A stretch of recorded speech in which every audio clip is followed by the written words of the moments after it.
What's up, guys? It's Shaded Blue again. Then we'll start calling the solo episodes A Shaded Blue, not another Shaded Blue, because it's me going solo. So kind of makes sense a little bit. I mean, to me it does. A Shaded Blue, not another Shaded Blue. So I'm solo. I'm talking about my Dodgers mainly. So A Shaded Blue, not another Shaded Blue. Um, Feeling Ron a little busy. They went on this like 2 days ago, and I don't know, my schedule didn't work with them, so here I am solo again. So yep, that's what it is. Let's talk some baseball real quick. Not real quick. I mean, we're gonna talk baseball mainly. So the Dodgers won again tonight. We beat the Brewers 2-1, and we move up. I don't know if the standings have updated yet, because we're 81 and 35. I could have swore we should have been 82 and 35, but it says 81 35. Usually after midnight they update it, so maybe that's what it is. Maybe I'm tripping a little bit. So maybe we might be 81 and 35. I could have swore we're 82. No, I think we're going to be 81 35. And then the Padres are 66 54. 17 games back. And speaking of the Padres, man, Fernando Tatis just got caught doing steroids. He's trying to say he had like a fungus in the back of his head, so he's doing some kind of supplement to take care of that, but it ended up being steroids. I mean, if you're getting a haircut and you get a fungus, I don't see how that can come out as a steroid. I don't know. I think he was cheating. So he's banned for 80 games. So he's going to miss like the latter part of the first part of the season next year. The rest of the season this year, and then the first quarter of the next season next year. So I just wonder how Juan Soto's feeling. He's probably kicking himself. Like, why did it come to the Padres, man? Come on, we're supposed to be chasing the Dodgers. Now one of our bigger players, Fernando Tatis, he's messing up over there doing steroids. Now he's out for 80 games. Like, so I'm pretty sure Juan Soto's probably like, man, I should have went to the Dodgers. I don't know. He has a lot of pride, Juan Soto, so he's probably thinking, we don't need him. I could turn this around myself. But I don't know. He's only had 1 home run, 3 RBIs.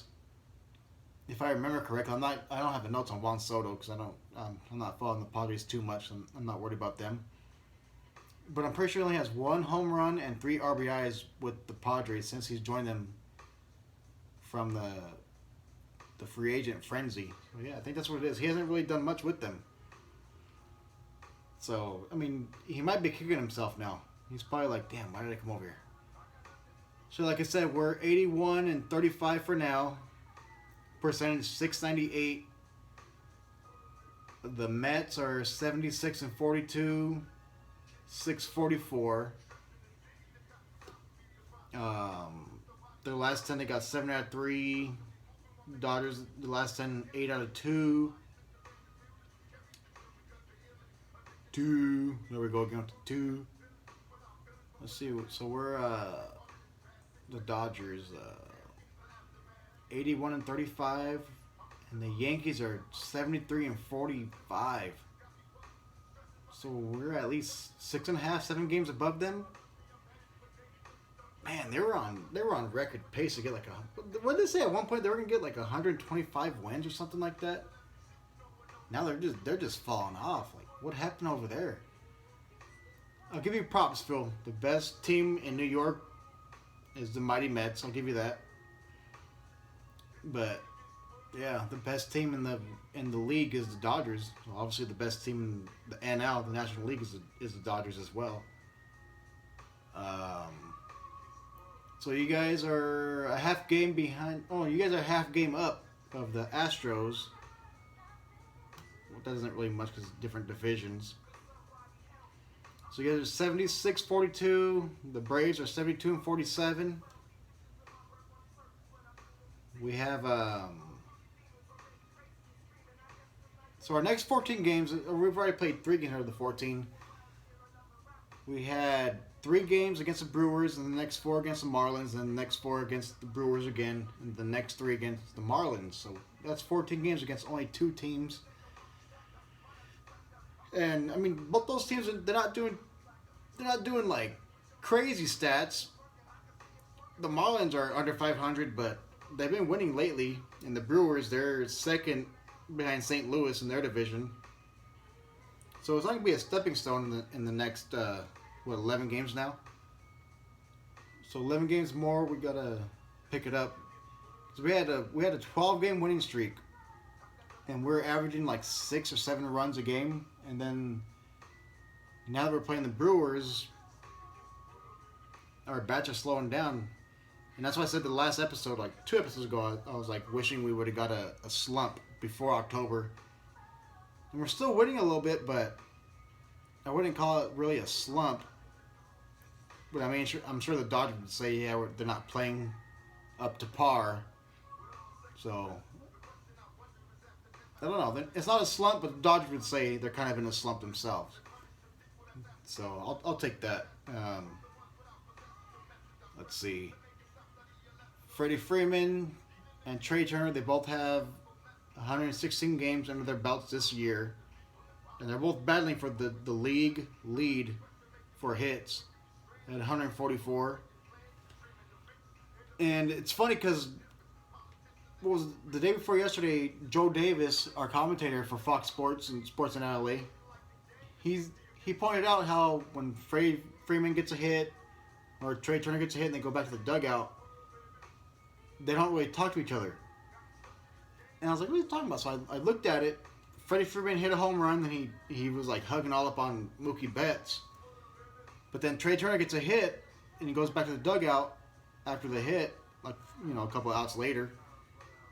And he's right, they don't even talk to each other. And to me, that's not a good thing, because those are 2 of our best players, obviously, and they're not talking to each other in the dugout. That's not, to me, that's not good. I'm sure they're boys, but they shouldn't be that competitive against each other. They have to be like supporting each other, you know what I mean? So yeah, they both have 144 hits apiece. And then third place is Jose Abreu for the White Sox. But so anyways, let me see. Freddie Freeman has 16 home runs. Trey Turner has 18 home runs, along with 83 RBIs, and Freeman has 73 RBIs. So yeah, they're battling. It's a pretty good little battle between the Dodgers players right there. Yesterday, I'm telling you, man, Chris Taylor had the catch of the year. I think, what was it, the 8th or the 9th inning? The dude for the Brewers hit it, and it looked like it was like they're going to win it on a walk-off. Yeah, so it was the 9th inning. It was a walk-off looking hit. And Chris Taylor he laid out running back. He was on a dead sprint towards the fence. And he laid out and he caught it like this. And he freaking laid out and slammed on the ground and caught it. But then here comes Kimbrel. And he just jacked that game up for us, man. We ended up losing, what was it, 5-4. Because we were winning 4-3 going to the 9th, and he ended up winning. Or did they go to extra? I forget, man. I've been watching so many Dodger games lately.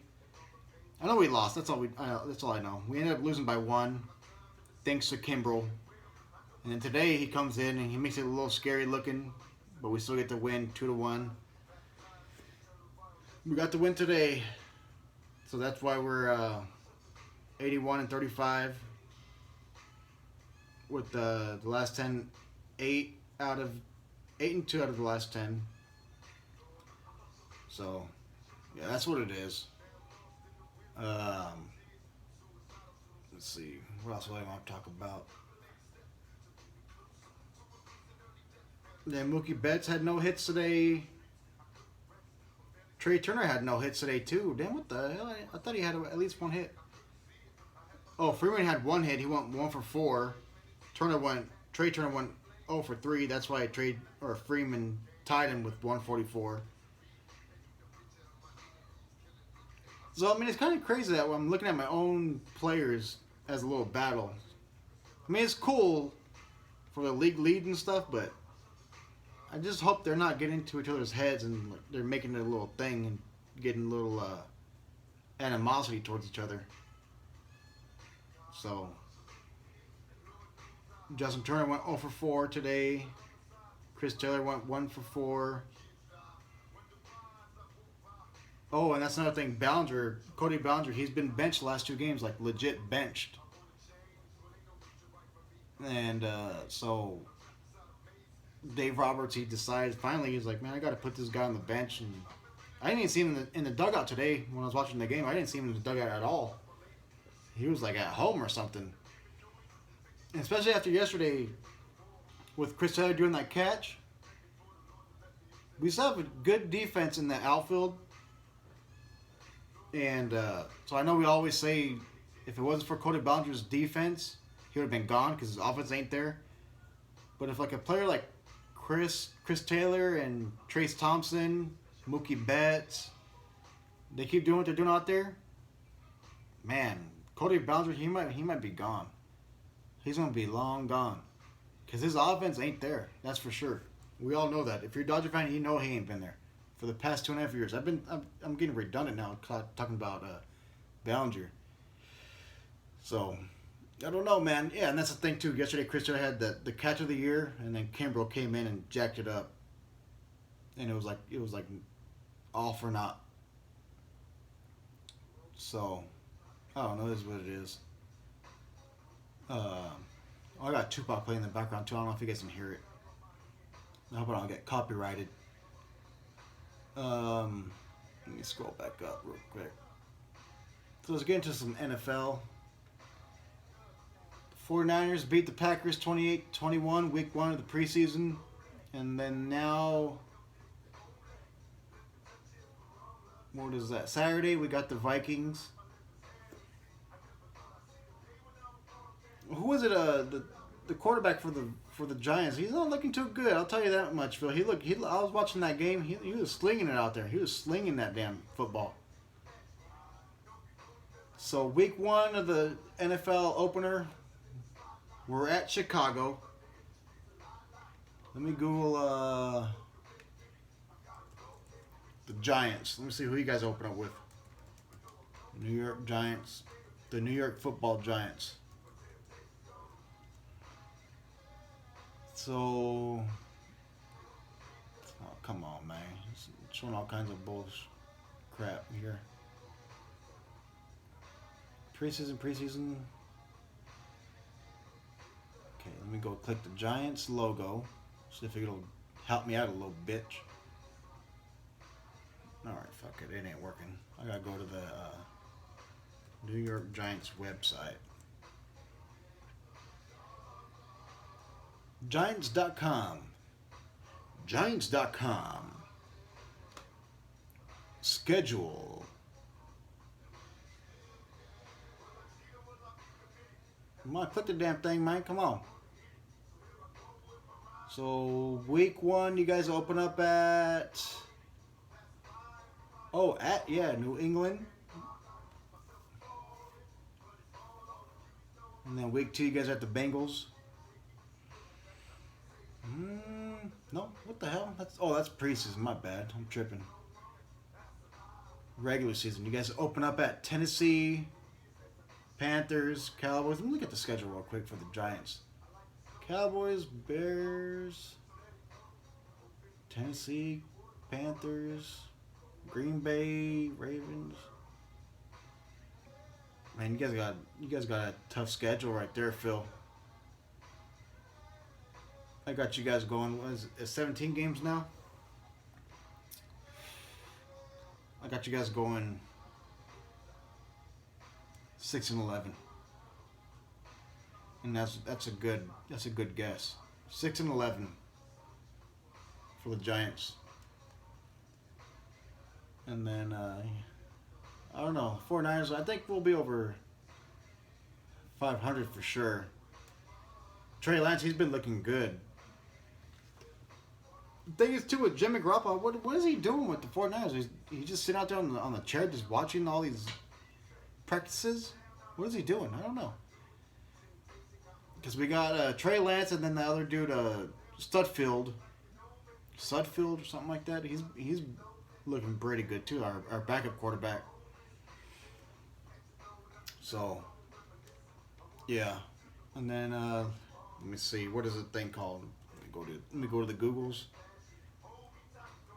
Boxing schedule. Yeah, I'm going with the. I'm bringing up my notes live. What's it? Oh man, you gonna do your boy like that? Boxing scene. Boxing scene, is that what it is? Okay, let's look at that card right there.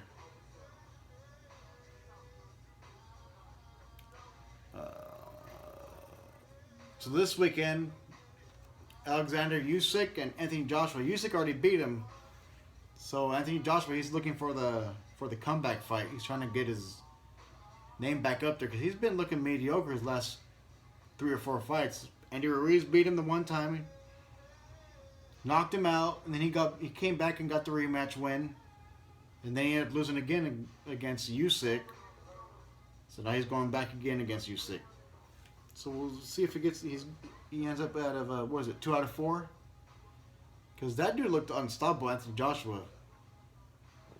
And then Deontay Wilder just announced he's about to fight again.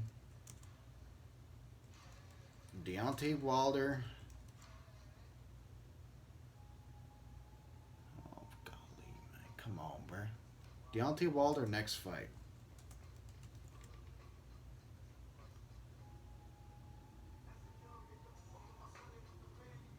I don't know, I forget, but Deontay Wilder just announced that he's about to fight again.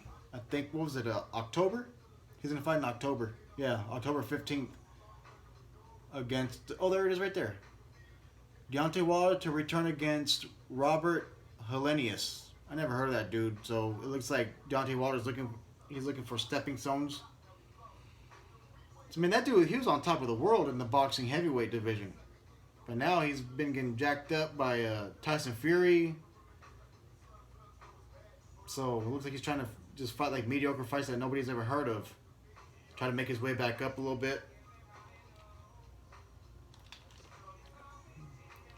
49ers. Now these some real players.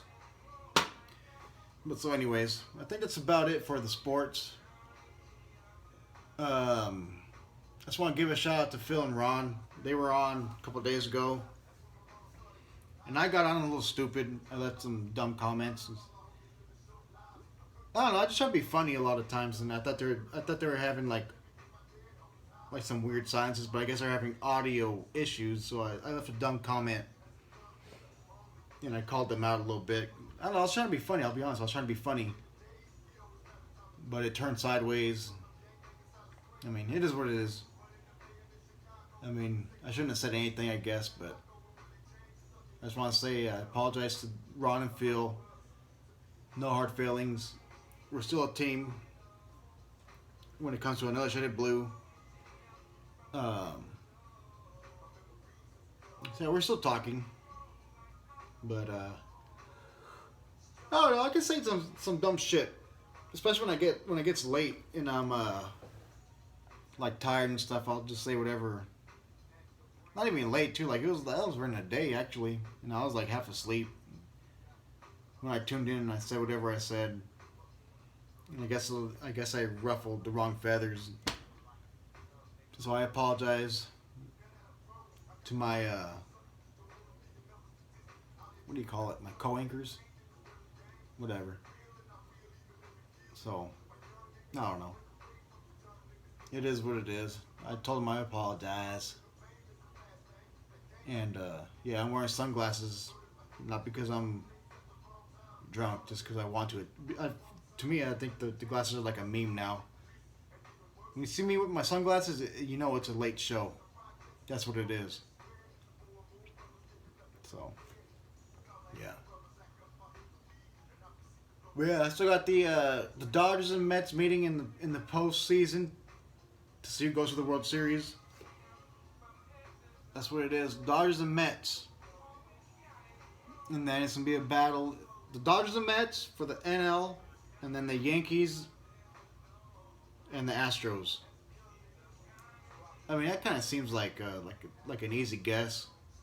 But the Yankees, they've been falling off. So for me to say I still got the Yankees, they should be happy. I'm not even saying the Red Sox, they've been falling off big time. Sorry, Todd. So yeah, Dodgers and Mets, and the Yankees and Astros, the final four. And then obviously I'm going to go with my team to win it all. I mean, we're on pace to get 113 wins. So we're red hot still, man. So if we can't win it all in this season, it's nothing short but a shame. No, it's nothing short of a failure. But yeah. Alright. I'll see you guys maybe tomorrow night. Catch you guys later.